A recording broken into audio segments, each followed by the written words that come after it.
एक ब्राह्मण था अजामिल। उसके पिता बड़े भगवान के भक्त थे, संपन्न थे, पूजा पाठ करते थे। बाल मन में जो दिमाग में जो बात बैठ जाती है वो जीवन भर निकलती नहीं है। अजामिल एक दिन उसके पिता ने भेजा वन में पुष्प लाने के लिए। वन में पुष्प लाने के लिए गए, देखा कि एक सुंदरी के साथ एक व्यक्ति रमण कर रहा था। इनके मन में वो बात घर कर गई। पिताजी के न रहने पर उसी को अपने घर लेकर के आए और उसी के साथ रमण करने लगे।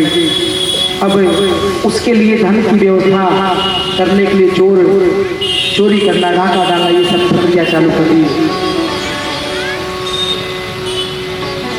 एक दिन एक संत इनके घर पर आए,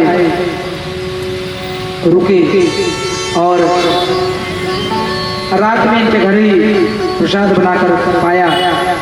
रात में उन्होंने समझ गए वो संत कि ये तो डाकू है, लेकिन मैं इसका भोजन किया हूँ तो इसका उद्धार भी मुझे करना चाहिए। ये विचार करके उन्होंने सुबह जाते समय अजामिल से कहा कि मुझे रात्रि में भोजन कराए हो तो दक्षिणा दो। अजामिल तो भड़क गया, कहा महाराज रात में भोजन करा दिया मेरी पत्नी ने, मैं नहीं था इसलिए मिल गया, अगर मैं होता तो वो भी नहीं मिलता। दूसरी बात है, ये जो घोड़ा जंपर लिए हो ना, इसको मैं छीन नहीं ले रहा हूँ, इसी को दक्षिणा समझ लो। ये जो लेकर के अपने साथ चल रहे हैं, इसी को मैं छीन नहीं ले रहा हूँ, इसी को अपनी गुरु दक्षिणा समझ लो और जाओ यहाँ से। उन्होंने कहा नहीं नहीं, चिंता ना करो, भोजन की दक्षिणा तो मैं लेकर के ही जाऊंगा, लेकिन मुझे तुमसे धन नहीं चाहिए। धन नहीं चाहिए महाराज, तो क्या चाहिए? देखो तुम्हारी पत्नी को पुत्र होने वाला है, उस पुत्र का नाम तुम नारायण रख देना। बस मैं समझ लूंगा कि मेरे भोजन की दक्षिणा मुझे मिल गई। प्रसन्न हो गया, कहा जब धन नहीं देना है तो नाम तो कुछ ना कुछ तो रखना ही था, नारायण ही रख लेंगे। अपने पुत्र का नाम रखा नारायण। सबसे छोटा था इसलिए बड़ा प्रेम करता था उससे, हर बात पर नारायण कहाँ हो, नारायण इधर आओ, नारायण ये करो, नारायण वो करो। एक दिन जब इसका समय पूरा हुआ, यमदूत आए, यमदूतों को देख करके घबरा गया, थर थर थर थर कांपते हुए, और अंतिम समय में व्यक्ति वही बोलता है जो जीवन भर बोलता है, अरे नारायण बचाओ, नारायण बचाओ। जैसे ही आवाज लगाई, तुरंत भगवान के पार्षद वहां पर प्रकट हो गए, 4 पार्षद, और यमदूतों को डांट दिया, खबरदार अगर इसे हाथ लगाया तो हट जाओ यहां से। यमदूतों ने कहा महाराज क्यों? इसके बाद यमदूतों को जब फटकार लगाई, यमदूतों ने कहा महाराज आप गलती कर रहे हैं,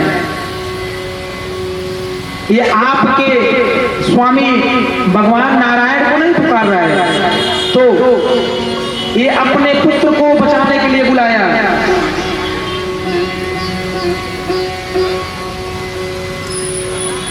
भगवान के पार्षदों ने कहा ये बताओ आदि नाम नारायण किसका है? तो बोला वो तो भगवान का। तो बस बात खत्म। जब आदि नाम नारायण भगवान का है तो ऐसे में कोई बाद में नाम रख ले तो क्या वो व्यक्ति वो हो जाएगा? जिसका सबसे पहले नाम है वही तो रहेगा। अब मान लीजिए नरेंद्र मोदी प्रधानमंत्री है, अगर दूसरा भी कोई नरेंद्र मोदी है इस देश में तो क्या प्रधानमंत्री हो जाएगा? प्रधानमंत्री तो एक ही है। तो इसी तरह से नारायण तो वही है। यमदूतों ने बहुत समझाने का प्रयास किया। भगवान ने कहा देखो, भगवान के पार्षद ने कहा देखो, अग्नि में जानबूझ करके तुम कूद जाओ या अग्नि में तुम्हें कोई फेंक दे, अग्नि का स्वभाव क्या है? जलाना, वो तुम्हें भस्म कर देगी। तुम समुद्र में सीप में हो, सीप से तुम अनजाने में तुम्हारा पैर फिसल जाए, गिर जाओ, या तुम्हें कोई उठाकर फेंक दे, या तुम कूद जाओ, समुद्र तुम्हें डुबा देगा। ऐसे ही भगवान का ये नाम है, जो ये पवित्र नाम का सहारा कोई जानबूझ करके ले, अनजाने में ले, इसका जो काम वो करेगा। डांट करके पार्षदों ने भगा दिया। इसके बाद पार्षद भी अजामिल को छोड़ करके चले गए। अजामिल समझ गया कि भगवान ने शायद मुझे एक मौका दिया है, और तब से भगवान का भजन करने लगा। भजन कीर्तन करते करते अपने शरीर को छोड़ करके भगवान के धाम गया, आजाद, उसका कल्याण हो गया। इधर जब यमदूत पहुंचे यमराज के पास, उन्होंने कहा महाराज, पृथ्वी पर अगर हमको सही सही स्पष्ट बात नहीं बता सकते तो मत भेजा करो लोगों के प्राण लाने के लिए। यमराज ने पूछा क्या हुआ? अरे क्या बताना, इतनी बेइज्जती इसके पहले कभी नहीं हुई, मार खाकर आ रहे हैं, गाली सुने हैं, हमको बता दो ना पहले स्पष्ट कि किसे छूना है किसे नहीं छूना है। यमराज के पूछने पर उनके दूतों ने, यमदूतों ने सारी बात बताई। तब यमराज ने कहा ध्यान से सुनो, एक व्यक्ति था जो भजन कीर्तन दिन रात करता था, साधु संतों की संगति थी, लेकिन उसका एक भाई था, वो दिन रात पापाचार करता था, पाप में लिप्त रहता था। एक दिन उन्होंने देखा कि मेरा भाई आज घर पर नहीं है। ऐसे में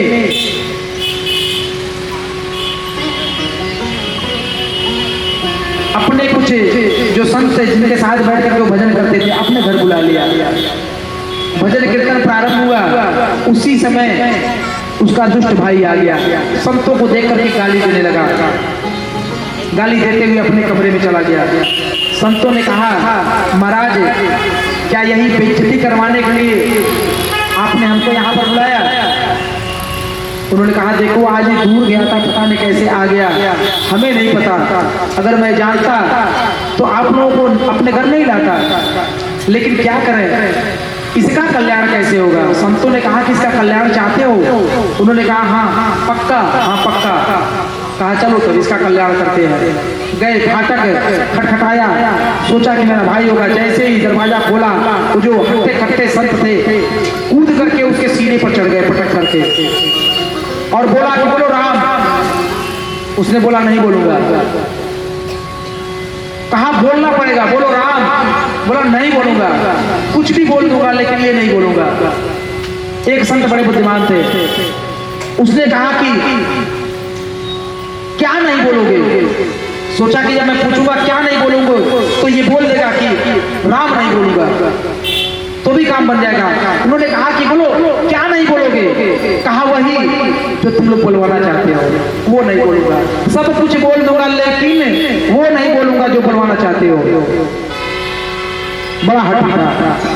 संत भी बड़े क्रोध में आ गए और कहा कि आज अगर तुमने राम नहीं कहा तो तुझे यही मार डालेंगे हम लोग। बड़ा गाली दिया। एक बार बोल राम, डर गया, समझा कि ये पक्का मार डालेंगे। तब बोला एक बार बस बोलूंगा। बोला एक बार बोलो। बोला राम, ठीक है जा, तेरा बन गया काम। जब उसकी मृत्यु हुई, यमलोक पहुंचा, यमराज ने कहा तुमने पूरे जीवन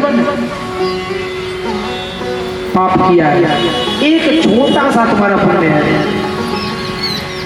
क्या एक बार तुमने बोला राम, तब इसे अपने उस संतों की बातें याद आ गई। उन्होंने जबरदस्ती मुझसे कवाया था राम, ये बोलो पहले पाप भोगोगे या जो एक बार राम बोला है ये पुण्य।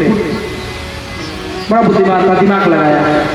कहा ये बताओ जो एक बार राम बोला हो उसका फल कितना मिलने वाला है हमें?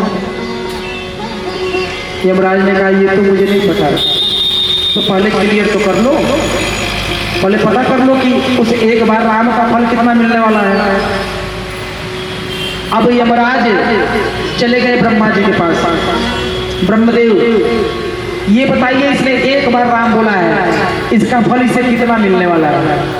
ब्रह्मा जी ने कहा भाई देखो, इसके स्पेशलिस्ट तो महादेव जी हैं, और अगर कोई व्यक्ति के हार्ट में समस्या है तो हार्ट स्पेशलिस्ट के पास जाना चाहिए। तुम तो हड्डी रोग के स्पेशलिस्ट के पास आ गए हो, मैं कैसे बताऊं? इसके स्पेशलिस्ट महादेव हैं, वही बताएंगे। महादेव के पास गए। महादेव बताइए इसने एक बार जीवन में राम कहा है, इसका इसे कितना फल दिया जाए? महादेव ने कहा देखो भाई, मैंने जीवन भर राम राम जपा जरूर है, लेकिन कभी इस पे विचार नहीं किया कि एक बार राम का कितना फल मिलने वाला है, ये तो मुझे भी नहीं पता है। चलिए प्रभु से पूछते हैं। अब उसको लेकर के महादेव, ब्रह्मा जी, यमराज पहुंच गए साकेत धाम। साकेत धाम में जाकर के प्रभु श्री राम से पूछे कि प्रभु इसने एक बार आपका नाम लिया है, अब इसका कितना फल इसे मिलना चाहिए? भगवान ने कहा इधर आओ। उसे बुलाया, अपनी गोदी में बिठा लिया।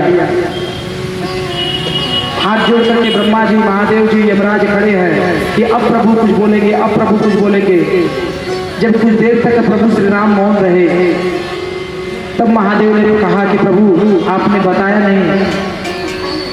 प्रभु ने कहा अभी भी नहीं समझ में आया कुछ? एक बार राम बोलने का नतीजा है कि आ करके मेरी गोदी में बैठा है, अब इस नाम का महत्व कितना तुम्हें बताऊं?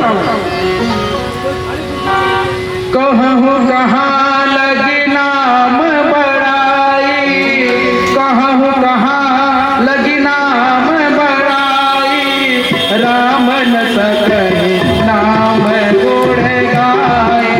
राम सिया राम सिया राम जय जय राम, राम सिया राम जय जय। ओ कहूं कहाँ लगी नाम बड़ाई, राम न सकहि नाम गुण गाए। राम सिया राम जय जय राम, राम सिया राम जय जय राम। एक बार राम बोलने का इतना महत्व,